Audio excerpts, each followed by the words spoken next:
Muy bien, pues vamos allá con El milagro de Petinto, película, como mencioné antes, de Javier Fesser, director de, ya sabéis, Mortadelo y Filemón, también de Mortadelo y Filemón contra Jimmy el Cachondo, la de la película de animación, y bueno, un director con mucha personalidad. Ahora comentaré algunas claves de la película y que creo que se pueden extrapolar un poco a su cine. La sinopsis es larga, así que voy a estar un ratito Coged con ella, palomitas. exactamente, coged palomitas. Dice así: en su más tierna infancia, el niño Petinto tiene una revelación. Su propósito en la vida debe ser la procreación de una abundante descendencia. Sueña con un montón de hijos que crezcan a su alrededor sanos y fuertes. 15 años después, Petinto y Olivia, una mujer ciega y tacaña, forman un hogar en un aislado valle por el que solo pasa cada 25 años el expreso pendular del norte. Los Petinto desean tener hijos, pero pasan los años y no llegan. 50 años después, dos marcianitos a los que se les ha averiado el ovni llegan al lugar y los Petinto piensan que se trata de sus hijos. Los marcianitos deciden quedarse en la casa donde tienen la comida y el techo asegurado. Al mismo tiempo aparece por allí Usillos, un chapuzas a domicilio que con la excusa de arreglar unas baldosas ¡Jo! empieza a causar estropicios y además se obsesiona con la idea de cazar marcianos. Bueno, cualquiera que escuche la sinopsis ya se quedaría un poco... ¿Esto qué Un es, poco no? pillado. Eh, a ver, antes de ir a las claves que había mencionado antes, quiero hablar de dos cosas. La primera es los premios que tuvo. Bueno, simplemente tuvo dos nominaciones a los Goya y una de las dos se alzó con el premio. Ganó, estaba nominada a efectos especiales y director Nobel y ganó mejores efectos especiales.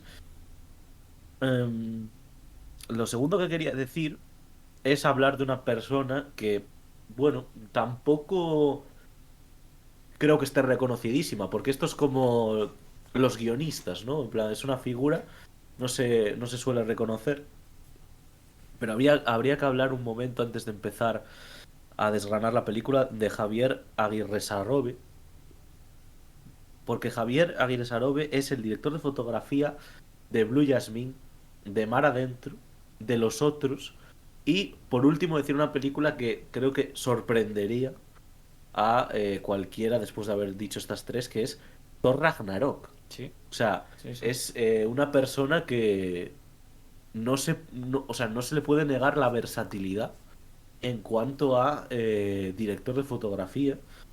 Me parece una persona que además debe de tener, yo qué sé, igual ha trabajado tranquilamente, en 80 películas.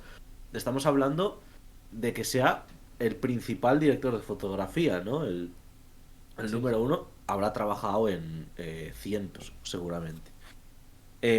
Y nada, yendo directamente a la película y decir que si la estética de este hombre... eh, iba a decir, si la estética de este hombre os gusta, ved otras películas en las que él sea el director de fotografía. Tampoco, simplemente que es más como una persona que os asegura, si veis una película en la que él es el director de fotografía, os asegura una estética correcta y con alguna floritura. No, Sí, no. porque Thor Ragnarok no es una cosa que digas, madre mía. Pero fíjate, fotográficamente, yo creo que es la mejor de las cuatro de Thor. Es decir, es Sí. la que más aprovecha los colores, la que, Es la no que sé, más de todas las de Thor, sin ninguna diferencia. Más casi cualquier cosa que puedas si decir cualquier de cosa. las de Thor. Sí, sí.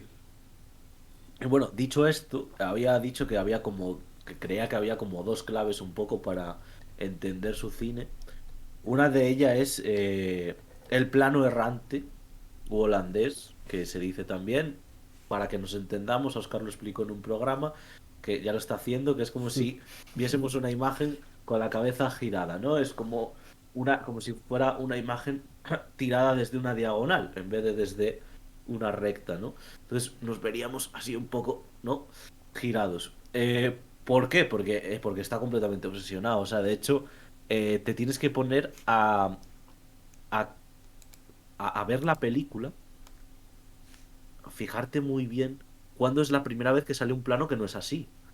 porque como la primera parte de la película es un prólogo en un psiquiátrico ruso, y es como ya conocemos a este Javier Fesser, una cosa pues, loquísima, ¿no? Estrambótica. Totalmente estrambótica, con Pepe Villuela no hablando un ruso ruso, hablando un ruso Sí, españolizado. chusquero. Vamos, Y o con sea que... carteles diciendo Doctorren y Claro, o sea, Se vamos, escapan, psiquiatren, totalmente, o sea, queso de tetilla que pone también en esos carteles. sí, sí, o sea, quiero decir, el tío está desatado completamente. Em, Esta es la primera clave que está relacionada con la más importante, que es la segunda, que es el surrealismo. A ver, digamos que, por hacer una analogía rápida y que la mayoría de personas la podrían entender, porque es una película que al final se hizo muy universal, digamos que Javier Fesser es lo más parecido a Jean-Pierre Jeunet, en el sentido de Amélie, Delicatessen. Eh, ¿Por qué? Porque en las dos hay esta predominancia del plano que hemos comentado. En estas, digo, los dos directores en estas tres películas que mencionaban: Milagro de Petinto, Delicatessen y Amélie. Eso por una parte. Dos, el surrealismo está presente en las tres películas. Y tres, que es lo más importante, que es que si yo establezco un surrealismo en una película, tanto siendo un director o un guionista, automáticamente lo que establezco es el surrealismo en todo el universo. No, es que la película es surrealista porque baja un ovni de... No, no, no, no. La película es surrealista porque todos los personajes están en ese mundo. Y lo explico con varios ejemplos. En la película, los protagonistas creen que se procrea tirándote de los tirantes bueno, de lo que sería la camisa, los que te sujetarían la camisa y tal. En cualquier universo real, esas personas se darían cuenta en un punto de su vida de Claro. que eso no es follar, Bueno, o que es... Petinto que no sabe que su mujer es ciega. O Petinto que no sabe que su mujer es ciega. Bueno, o por ejemplo, que haya personajes que no envejezcan. El Claro. profesor, cura. Eso Es que a mí me ha Eh, pasado todas las veces que he visto esta película. Hay muchísimos saltos en el tiempo y yo he llegado a un tiempo, ya no sé cuántos años Claro. tienen los personajes, porque Claro. al principio el niño Petinto puede tener 10. Y hay como dos saltos que digo, vale, pues ahora tiene 75 o una cosa así. Pero digo, ¿y el cura? Porque el cura ya era un señor de 50 años cuando él tenía 10, ya tiene 115, estamos en Okinawa, aquí todo el mundo vive 120 años. Claro, pero pasa eso con otro personaje que es todavía más heavy, porque al cura sí que le ponen, pues, lo maquillan y tal, lo hacen como más viejo. Pero al que no cambian nunca es al trabajador de la fábrica de obleas, que se está siempre ahí, con el mismo aspecto, ¿no? Y además lo La- dice, llevo aquí trabajando 74 70 años. sí, sí. Pero, por favor. Claro, claro, claro. Entonces, además, de hecho, eso ocurre porque es... claro, ¿por qué no le podemos llamar al Milagro de Petinto una película fantástica, de fantasía? Porque en la fantasía hay reglas. Es decir, en El Señor de los Anillos hay un universo con reglas reales, ¿no? Tanto físicas como de que si te pones un anillo te haces ¿sabes? Y por eso El Milagro de Petinto es una película surrealista, y sobre todo porque todos los personajes están, pues eso, un poco al servicio de un concepto estético. Y eso se puede ver muy bien en las películas de Wes Anderson. Y me explico. Tú en Wes Anderson, por ejemplo, en Moonrise Kingdom, ves de repente en una imagen, por ejemplo, pues es una imagen muy alejada, con sombras, ves a unos humanos saltar por unos sitios que sería imposible saltar así. Y más con las condiciones físicas de esos humanos. Pero en el universo de corte surrealista de Wes Anderson, eso es posible. En el Gran Hotel Budapest, si alguien se acuerda de la escena de los trineos, eso es imposible. O sea, es imposible que te subas a un trineo que ni siquiera era trineo, es una cosa que cogió ahí el personaje, se tiren por ahí abajo y consigan ir justo entre los árboles, el camino que hay. es imposible. Lo que pasa es que en ese universo en el que te metes de una manera, vamos, estás ahí contentísimo, ¿eh? Pero viéndolo, pero que claro, por eso es surrealismo y por eso también, por ejemplo, Wes Anderson es, eh, es de un surrealismo un poco diferente, porque es mucho más geométrico, con una formalidad mucho más marcada y digamos que la manera de tratar el diseño de producción es completamente diferente. Iván se reía hoy cuando hablaba con mi padre de esta película porque le decía que utilizaban el chisme este de San Nicolás, la Claro, estatua, para abrir... lo utilizan como de eh, herramienta multiusos. claro, Es que me parece un detalle genial, como, como bueno, el detalle de que los marcianos tengan nombres españoles, ¿no? Hay uno que se llama Bartolo y uno que se llama José Ramón. Es decir, es verdad que yo creo que esta película fuera de España no sé si haría tanta gracia como aquí, porque también describe como ciertos aspectos del carácter español. El personaje de Usillos, por ejemplo, interpretado por Humphrey Topera, Ese me es un, encanta, es un que se pone a personaje. despiezar, ve una parte del coche y ya sabe la nacionalidad que es. Ya ni mira y Claro. dice, ah, esto alemán, esto húngaro, esto español. Digo, pero si le está echando un vistazo, no, imposible de que vea de dónde es. O sea, Claro. es un genio de la mecánica. Y además cómo juega también a la hora de elaborar los gags con la voz en off. Por ejemplo, al principio en que estamos en el psiquiátrico, una voz en off habla así un poco de las llaves que tenemos en el corazón o no sé qué, tal.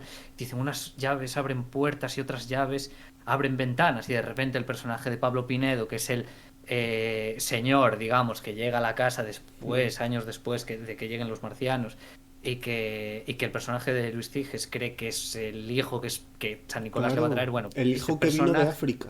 ese es, pues cuando dice lo de abren ventanas, tira una bombona, rompe una ventana, ¿no? ¿No? Entonces, haciendo ese tipo de juegos también de palabras, ¿no?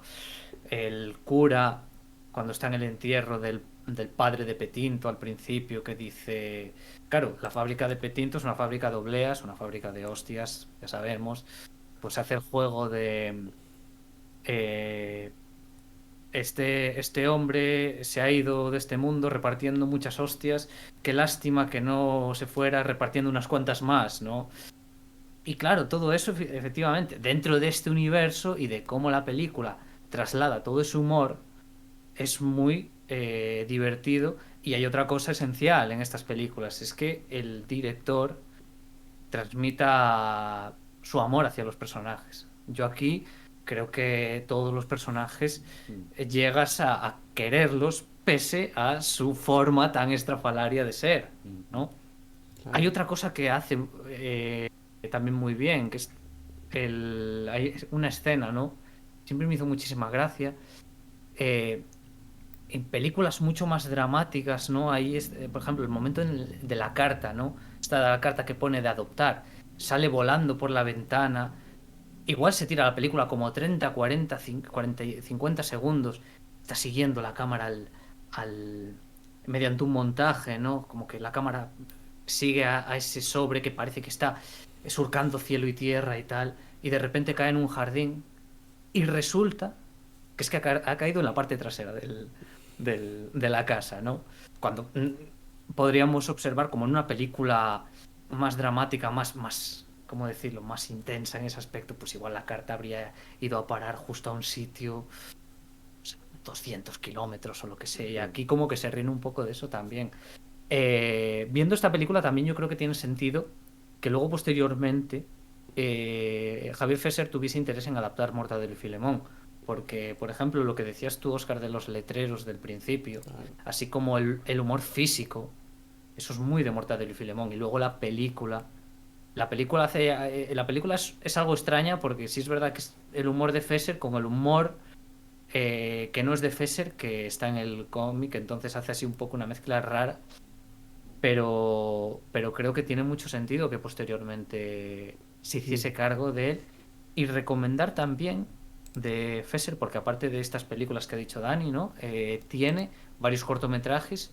Hay uno que es divertidísimo, que lo hizo antes de esta, con el actor, con Pablo Pinedo, del que hablé antes, que es el corto del secreto de la trompeta, que también es humor surrealista. De hecho, hay aquí un guiño a ese corto, porque el tío va con una bombona, el personaje, y en ese corto lo que era como una especie de road movie con el tío escapando con dos bombonas. Mientras, pues como digo, jugaba con estos gags de sonido, de diálogos visuales, bueno, un conjunto de ellos que están muy bien, que recomiendo.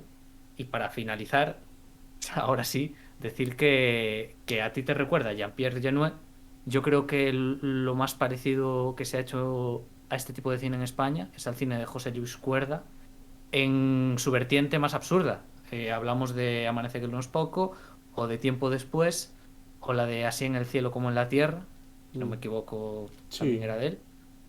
Eh, y ambas funcionan, o sea, todas estas películas creo que hacen las cosas muy bien. O sea, Hombre, como tiene trasladan una ese surrealismo. elección de casting maravillosa, poniendo a los dos protagonistas como son al Pablo Pinedo, que dices tú, en los flashbacks, personas como Nuria González, la actriz que hacía de Candela en Los Serrano, o a Pepe Villuela, que son personas que marcan tanto las facciones faciales en blanco y negro, me parece que dan un extra a mayores. Luego los alienígenas también, los actores que han elegido, uno mucho más templado, otro que tiene directamente una voz aflautada.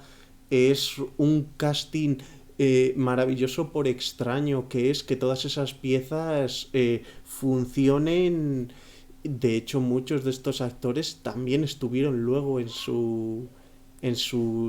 la película de Mortadelo y Filemón que Sí. estás comentando. No sé si has dicho que también hizo Campeones.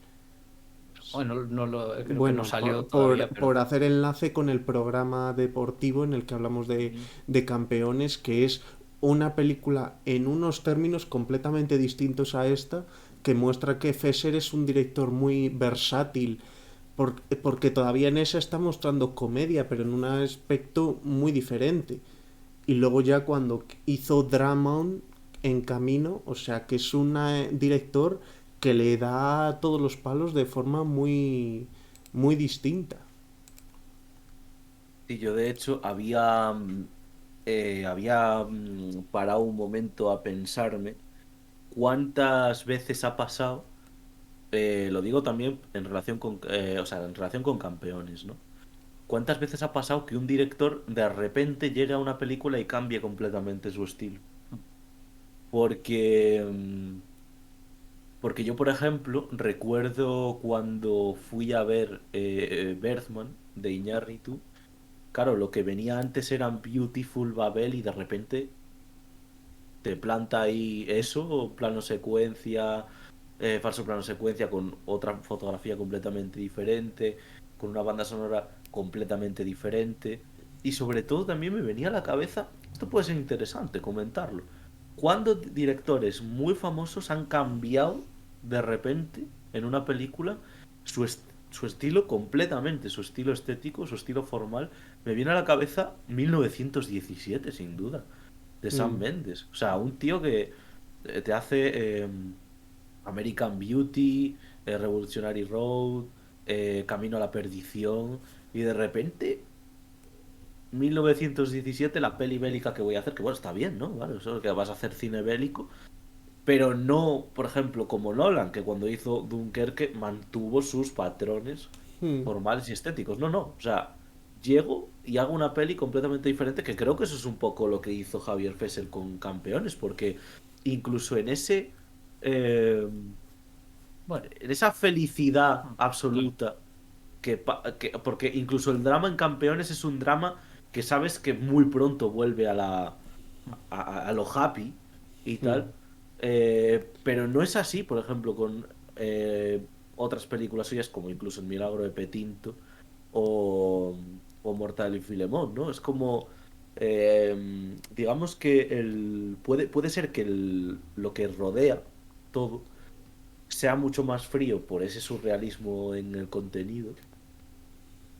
Pero luego es un estilo diferente, porque si te fijas a nivel de planos, a nivel formal, Campeones es una película completamente diferente Claro. al Milagro de Petinto y demás.